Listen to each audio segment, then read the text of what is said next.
아멘. 할렐루야. 오늘도 예배 자리에 나오신 우리 모든 성도님들 한 분 한 분 주의 이름으로 환영하고 또 축복합니다.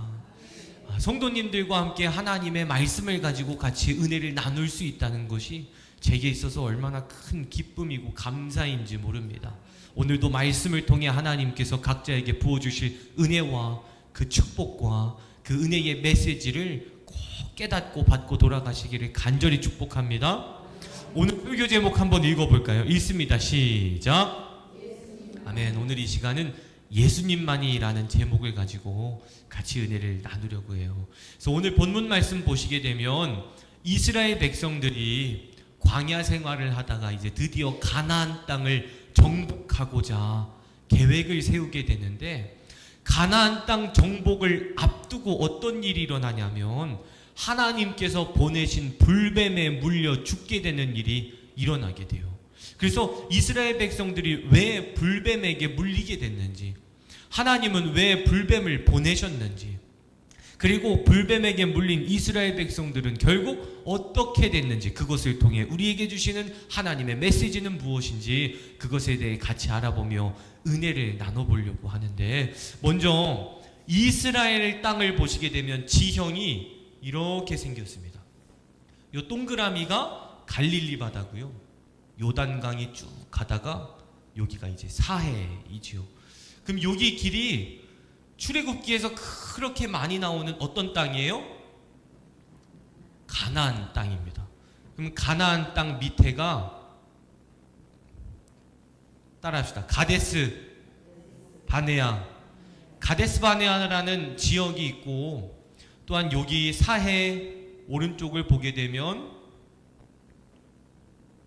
에돔이라는 또 나라가 있게 되죠. 오늘은 이 지도를 보면서 설교를 들으시면 이해가 편하실 거예요. 오늘 본문 말씀에 나오는 이스라엘 백성들이 가데스 바네아라는 지역에 있었습니다. 그래서 이제 가나안 땅을 정복하고자 싸울 준비를 하고 있었다는 것이죠. 그러면 여러분, 가나안 땅을 정복할 때 요 남쪽을 공격하는 게 시간이 빠를까요? 아니면 우측인 동쪽을 공격하는 게 시간이 빠를까요? 당연히 남쪽을 공격하는 게 시간이 빠르겠죠. 근데 이스라엘 백성들은 가데스 바네아에 있을 때 가나안 땅을 정복하기 위해 이 가나안 땅의 남쪽을 공격하고 싶었지만 공격하지 못합니다. 왜냐하면 가데스 바네아와 이 가나안 땅 사이의 지형을 알아보시면 여기가 평지가 아니라 뭐였을까요? 그렇죠. 산악 지역이었어요. 한번 생각해 보십시오. 이스라엘 백성들을 보다 가나안 사람들은 키가 거구였대요. 그래서 12명의 정탐꾼을 보냈을 때 10명의 정탐꾼이 뭐라 해요? 우리 가나안 땅 정복 못한다고.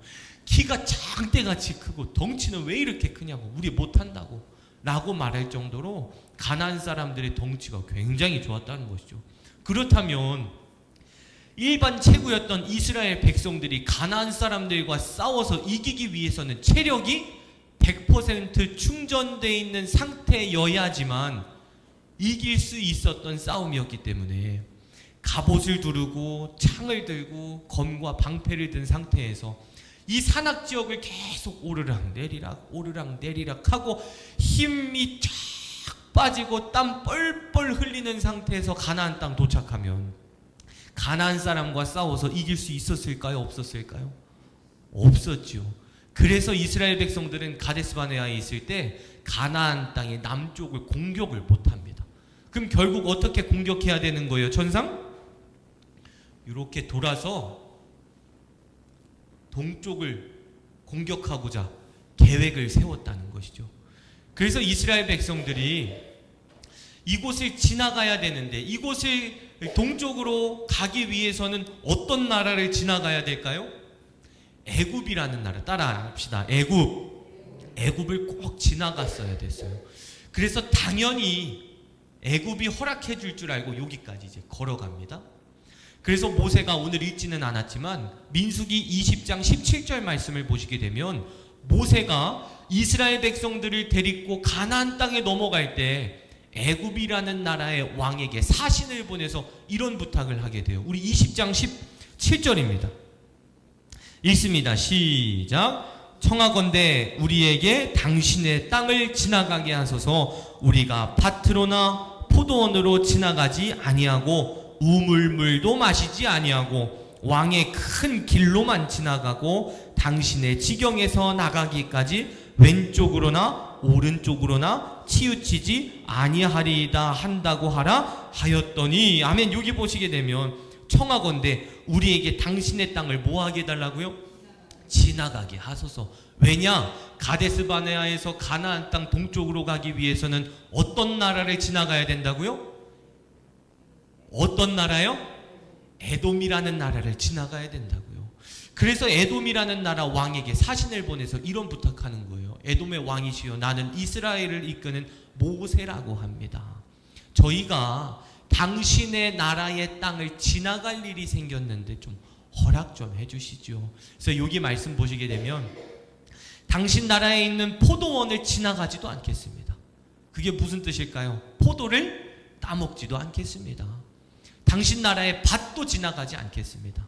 밭에 있는 곡식을 추수해 먹지도 않겠습니다. 하물며 당신 나라에 있는 우물물을 길러 물도 마시지 않고 당신 나라 옆에만 조금만 비껴서 지나서 가겠사오니 허락 좀 해주시죠 라고 모세가 에돔 나라의 왕에게 사신을 보내서 부탁을 하게 됐다는 거예요.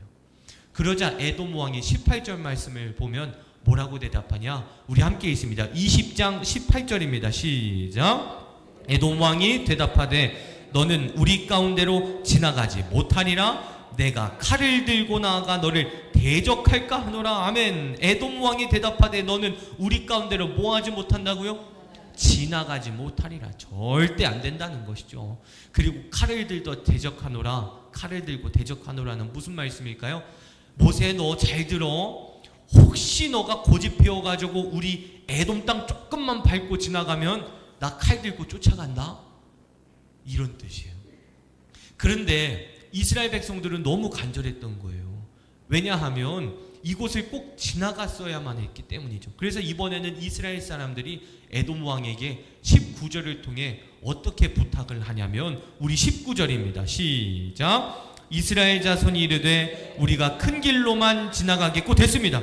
여기서 큰 길로만 지나간다는 것은 무슨 뜻이냐면, 나쁜 말로 이렇게 표현을 해드리면 헛짓 안 하겠다는 거예요. 큰 길로 간다는 건 에돔 사람들이 다 있는 그곳을 우리가 지나가겠다는 것이죠. 음흉한데 음침한데 지나가면서 당신 나라에 해코지하고 가는 것이 아니라 큰 대로변, 에돔 사람들이 누구나 보고 있는 그 대로변을 우리가 아무런 일도 하지 않고 아무 짓도 짓지 않고 그냥 편하게 착하게 지나가겠습니다, 이런 뜻이죠. 그리고 하물며 또 뭐라고 기록되어 있냐? 우리들의 가축이 당신들의 물을 마시지 않겠지만 혹여나 에돔이라는 나라의 물을 길러 마신다면 그 물값을 내가 변상해 주겠습니다. 내가 내주겠습니다. 그러니 좀 에돔 왕이죠, 당신 나라를 좀 지나가게 좀 해주시죠. 근데 하지만 이번에도 에돔 왕은 허락을 안 합니다. 그래서 결국 어떻게 되냐면 이스라엘 백성들은 당연히 에돔에서 허락해 줄 줄 알고 에돔 가까이 왔지만 결국은 어떻게 해요? 돌아서 모압을 지나 가나안 땅에 가서 이제 공격을 하게 되죠. 그래서 오늘 본문 말씀인 21장 4절 말씀 보시게 되면 이렇게 기록되어 있습니다. 우리 21장 4절입니다. 시작. 백성이 호르산에서 출발하여 홍해길을 따라 에돔 땅을 뭐 했다고요? 우회하려 하였다가 이어서 있습니다. 길로 말미암아 백성의 마음이 상하니라. 무엇으로 말미암아 백성이 마음이 상했다고요? 길로 말미암아. 그 길이 어떤 길이에요? 돌아간 길을 뜻합니다. 편하게 갔으면 됐는데 이 길을 돌고 돌아가다 보니 몸도 마음도 지치는 거예요. 그래서 이어서 5절 말씀 보시게 되면 이스라엘 백성들이 모세한테 이렇게 원망해요. 모세여, 당신 때문에 또 우리 죽게 생겼다고. 단골 멘트죠. 그러니까 이 모세의 리더십을 가지고 비판하는 겁니다. 당신이 에돔 나라의 왕과 거래만 잘했으면 우리가 금방 갈 수 있었는데 당신이 리더십이 없어가지고 혀가 짧고 말도 못하는 당신 때문에 우리가 이런 고생하는 거 아닙니까? 하나님께서 주시는 만나도 이제 신물 날 정도로 질려서 못 먹겠습니다 라고 하면서 모세한테 원망하고 불평과 불만을 이스라엘 백성들이 우회하고 돌아갈 때에 모세에게 원망의 소리를 들려주게 되었다는 것이죠. 그러자 하나님께서 어떻게 하냐면, 따라합시다. 불뱀을 이스라엘 백성들에게 보내시게 돼요. 그래서 이스라엘 백성들이 이 불뱀에 물려서 한두 명씩 죽게 되어 결국 많은 사람들이 죽게 됩니다. 여기서의 불뱀이란 붉은 반점이 있는 독사를 뜻해요. 이 실제로 있는 뱀인데 광야에서 서식하는 독사입니다. 그래서 왜 불뱀이냐면 떨기나무에 불이 붙었듯 이 뱀에도 불이 붙어서 불뱀이 아니라 누구든지 이 독사에게 물리면 열이 확 오른대요. 그래서 사람의 체온이 급격하게 오른다는 것이죠. 마치 자신의 몸이 타들어간다라고 느낄 정도로 열이 쫙 오르면서 온몸에 마비가 되어 죽게 되는 것이 이 불뱀에게 물리게 되면 일어나는 일이라는 것이죠. 그래서 이스라엘 백성들이 이 불뱀에게 물려서 한두 명씩 죽기 시작하고 결국은 많은 사람들이 죽게 되는데, 그때 하나님께서 이스라엘 백성들의 그 호소와 회개를 들으시고 어떻게 하냐면 모세에게 말씀하시기를, 모세야, 장대 위에 불뱀을 만들어서 누구든지 그 불뱀을 바라보면 이 병이 낫게 될 거다, 죽은 자가 살아날 거다라고 말씀하시게 돼요. 그래서 장대가 무엇이냐면 그 당시에는 각 민족마다 이동할 때요 꼭 깃발을 들고 다녔어요. 깃발. 우리의 민족이 어떤 민족인지 마치 그 삼국지에 보게 되면 각 나라가 이렇게 싸움할 때 맨 앞에 자신들 국가의 그 국기를 들고 나가죠. 똑같이 이스라엘 백성들도 자신들의 그 국기 같은 것이, 깃발 같은 것을 항상 들고 다녔다는 거예요. 그 깃발에 천을 떼고 이 노스로 만든 놋뱀, 불뱀이 아니라 노스로 만든 놋뱀을 장대 위에다가 이렇게 만들게 됩니다. 그래서 독사에 물린 이스라엘 백성들이 이 장대 위에 매달려 있는 놋뱀을 바라볼 때마다 어떻게 되는 거예요? 네, 낫게 됐고 살아나게 되는 것이죠. 여러분, 여기서 질문을 하나 드릴게요. 장대 위에 달린 놋뱀은 신학적으로 누구를 예고하는 걸까요? 예, 맞습니다. 예수님을 뜻해요. 오늘 본문 말씀을 통해 하나님께서 우리에게 주시는 메시지는 무엇이냐면 예수를 바라볼 때 살 수 있다는 거예요. 할렐루야.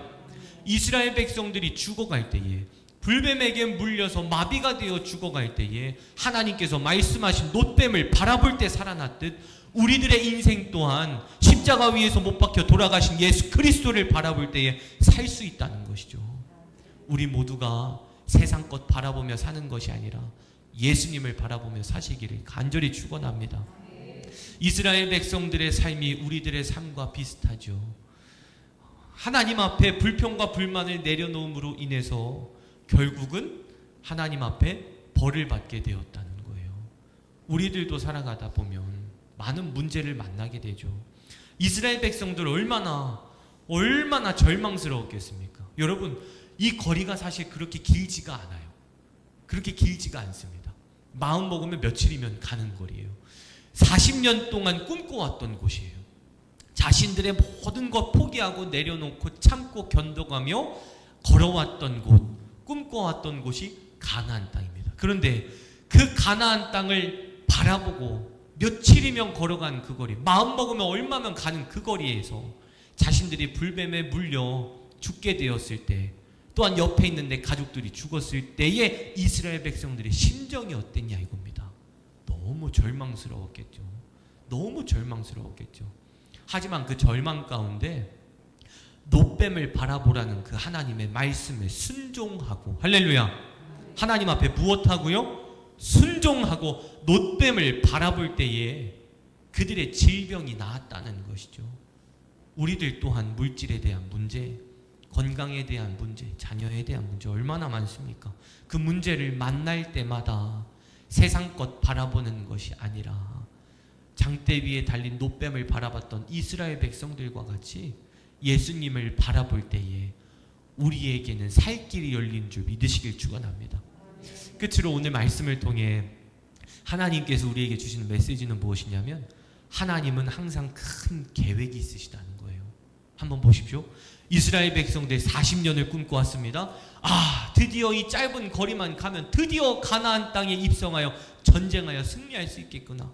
부푼 꿈을 껴안았어요. 하지만 에돔 나라의 왕이 거절을 하자 이스라엘 백성들은 어떻게 하죠? 천상 돌아가야 되는 그러한 일을 만나게 되죠. 여러분 생각하십시오. 가데스 바네아에서 가나안 땅으로 이 파란색 줄로 가는 이 길은 사람의 생각이었습니다. 하지만 빨간색 길은 누구의 생각이었어요? 하나님의 생각이었어요. 이렇게 저 길을 바라보면요, 하나님의 생각보다 사람의 생각이 더 완벽해 보여요. 더 대단해 보이고요, 더 짧아 보입니다. 하지만 결론은 어떻게 되죠? 하나님의 방법대로 하나님께서 인도하시는 하나님의 길을 따라 순종할 때에 가나안 땅을 정복하게 되는 하나님의 역사를 경험하게 됐다는 것이죠. 여러분, 나의 계획과 나의 뜻보다 하나님의 계획이 더 위대하신 줄 믿으시길 바랍니다. 오늘도 우리가 함께 기도할 때에 그 믿음을 밑바탕으로 깔고 기도하는 거예요.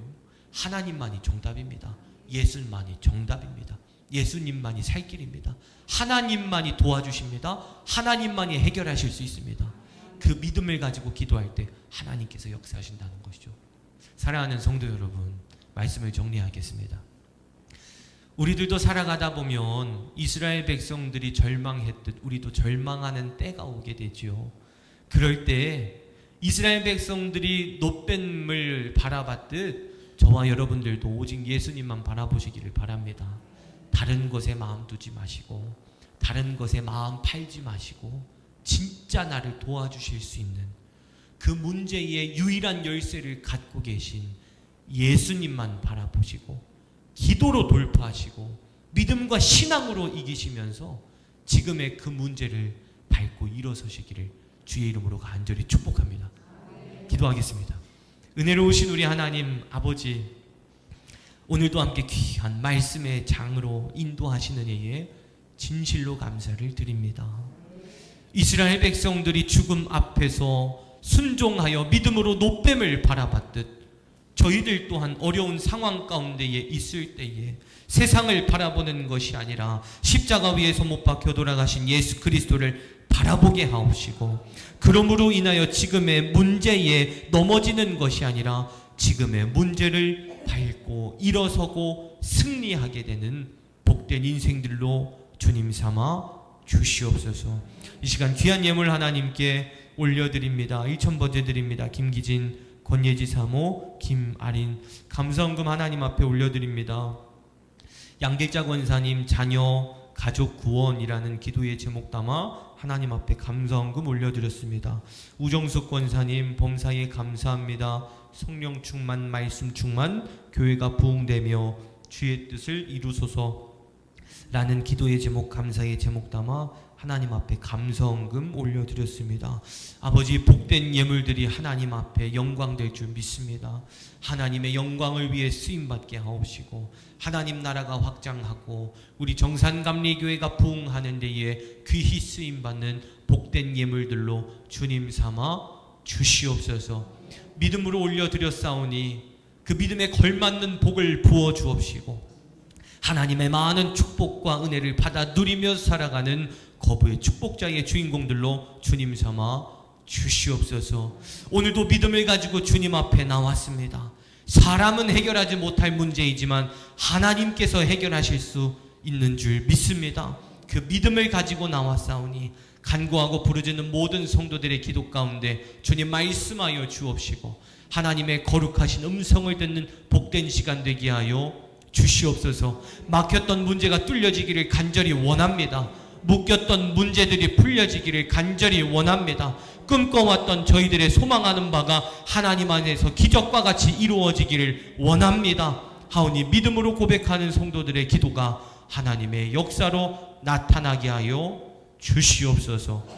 이 모든 말씀 거룩하신 예수님의 이름으로 간절히 기도드리옵나이다.